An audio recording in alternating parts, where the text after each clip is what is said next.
Good morning. This is Mark Cantor from South Florida Intervention. I wanted to make a video today on a couple of things, cover a couple of subjects. Like I said in the past, I'm trying to do more of these videos, get more comfortable, get more casual with it. I just wanted to kind of be a conversation because I think there's a lot of important information that I want to share with you guys. So I typically do these videos basically on things that have come up in the last 24 hours or the last week, or a case that I'm working on. And something that's come up recently is what I call the big deal. So the big deal is when you do an intervention or you approach someone about going to treatment and they say, I'll go, but not now because I'm in the middle of a big deal. I have a big assignment, something I'm working on, and I can't go. And sometimes that's true, right? And sometimes you have to be careful when you're planning an intervention. You have to know the individual you're intervening on, like what their career is. I mean, if they're an attorney, are they in the middle of a trial? Or, if they're, own a retail store, doing it the day after Thanksgiving, obviously not the time to do it. So you kind of have to be careful and, make sure there's nothing legitimate going on that would prevent them from going to treatment, so you don't have that obstacle. But I do come across this a lot where people say, I'll go, but not today because I'm waiting on the big deal. I'm closing a big deal in a couple of days. And like I said, that may be true, but it may not be true. I know for myself in my own sobriety that in my own using, I was always 6 weeks or 2 months or a week or 6 months away from closing the big deal. I'd been 6 months away from the big deal for about 20 years. Sometimes I did a couple of big deals, but it wasn't the norm. It was certainly the exception. So don't let that be a stumbling block for you if you're intervening on a husband, a wife, a child, or whatever. Be careful, work around that. I think really flush it out. Don't let that be a stumbling block. Don't let that be a reason that they don't go to treatment. Find ways to talk them through that, get an idea. Some treatment centers will allow you a little bit of time to work if you're a professional. So then get an assessment of how many hours a day you're working on the big deal. An hour, so you can get an hour or half an hour at some treatment centers. That's fine. I do find that most of the time that the big deal isn't as big as we thought, and it more or less is an excuse for not going to treatment. That was certainly, I think that's certainly true for a lot of people, and I understand it. Again, it's fear driven. It's all fear based, right? Interestingly enough, I think also I have some notes here that it's the same for the pending charges or probation. I'll go to treatment, but I can't go because I'm on probation or I have pending charges. Now, it's been my experience. I'm not a lawyer, and I would say always consult your attorney that you're working with. Do what they say. However, it's been my experience that probation officers are very cooperative when it comes to letting an individual go to treatment while they're on probation. Sometimes the couple of cases I've been involved in where that's been the situation is the individual has gone to treatment and then contacted the probation officer and said, I'm here, and the probation officer's response was, I want proof that you're there, and as long as you're there, we don't have a problem. Obviously, this is something that is true for your DUI charges or your public intoxication or trespass, things like that. I mean, obviously, again, consult an attorney, but I wouldn't let that stop you from going to treatment. Don't let that stop your kid or your husband or your wife from going to treatment. I think the best thing you can do when you finally do get in front of the judge is say, hey, I've been sober for 3 months. I went to treatment. Here's my 90-day chip.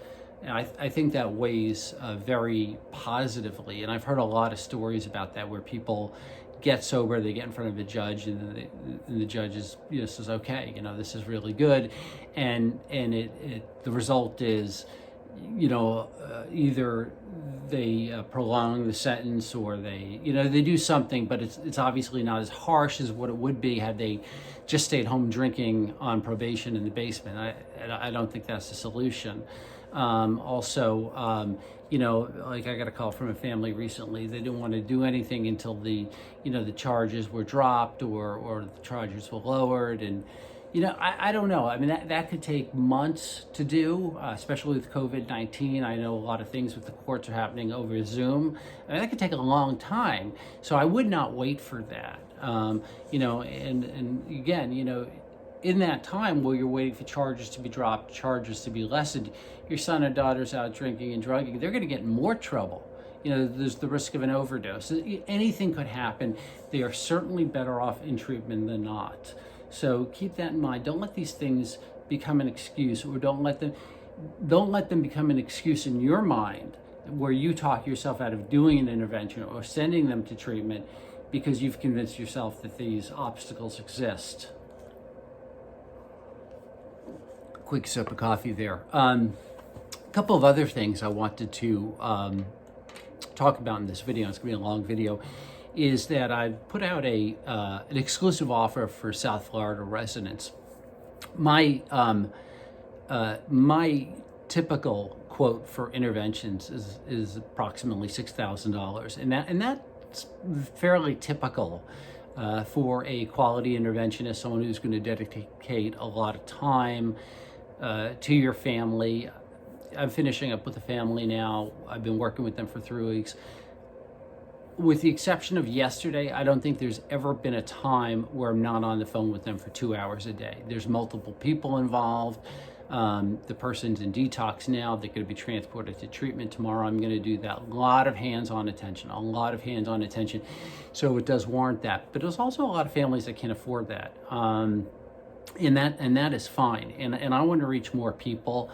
And sometimes families just need an interventionist to come in, and they don't need all that, or don't want that hand-holding before and after, but they want an interventionist to come in and help them have that conversation with their son or daughter or their spouse, and get them to agree to treatment.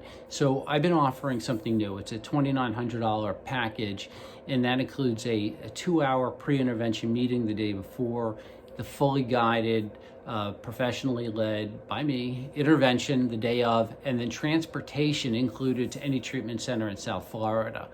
So I'm trying to offer a lot. I'm trying to reach more people. Obviously, this is a competitive business, and I want to stay competitive. Just to tell you a little bit about that, but there's nothing lesser about this intervention. The intervention itself is the same high quality intervention. It's more about if somebody were being transported out of town, they were going to treatment in Colorado or California, that's when you start to run into some more money. Locally, it's different, and I want to put that out there, and I want to share that offering. The third thing that I want to share with everybody is kind of where I'm at personally in terms of my own sobriety, which is good. I'll be celebrating 16 years this fall, God willing, and it's been a trying time. But for me, I've been attending a lot less meetings. I started out when the COVID started to happen and all the meetings went on to Zoom. I was attending, I guess, 3 or 4 meetings a week on Zoom. And I feel like I just got burned out on that. I think it was just really hard for me to focus. I would be on Zoom and I'm looking at my phone. And so now I've started going back to meetings in person. There are a limited amount of meetings in South Florida, and I imagine other places too, that are having in-person meetings, and I've started going back there. It's been good. I wear a mask, we're social distancing, not holding hands during the serenity prayer or anything, but it is a particularly tough time. I mean, for everybody, even for people with long-term sobriety. I think it is really hard not to have those meetings that you like, or your pick of meetings, or certainly doing meetings through Zoom are, it's more difficult. I spoke to a mother, I guess about a month ago. Her son was in treatment. He came out, he relapsed, and her and I spoke, and she said, well, I'm absolutely done with him. We've spent $200,000. We're emotionally or financially, physically drained. We can't do it anymore.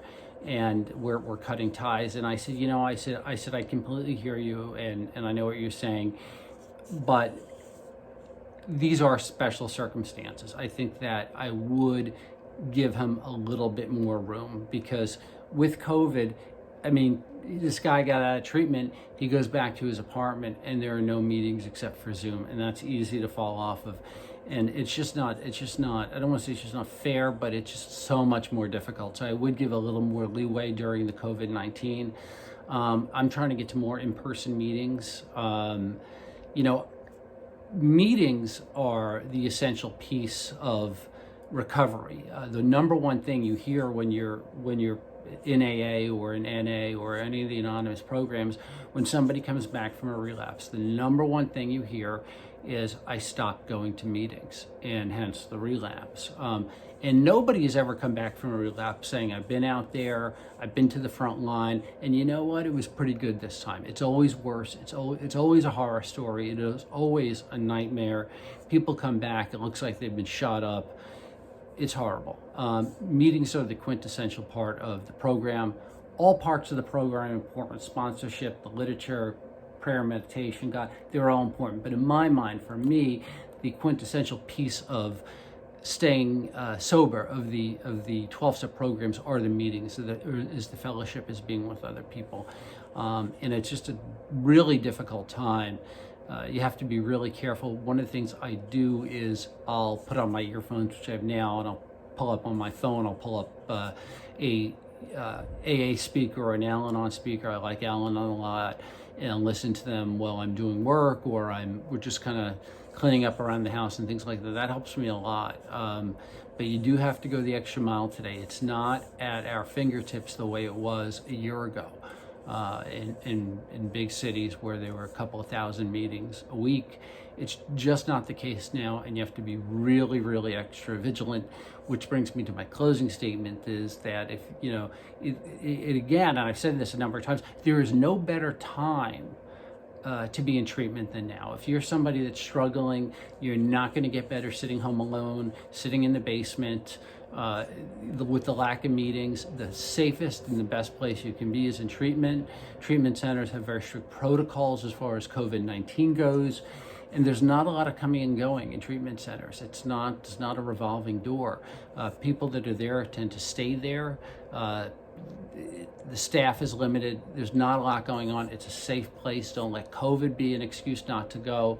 So all those things. If you have any questions or comments, I'd love some comments. I'd love some questions. I'd love to be able to respond to some questions, or even do some kind of in an interview type of thing. I have room on the couch right here. I'd love to do that. My website is southfloridaintervention.com. Again, it's southfloridaintervention.com.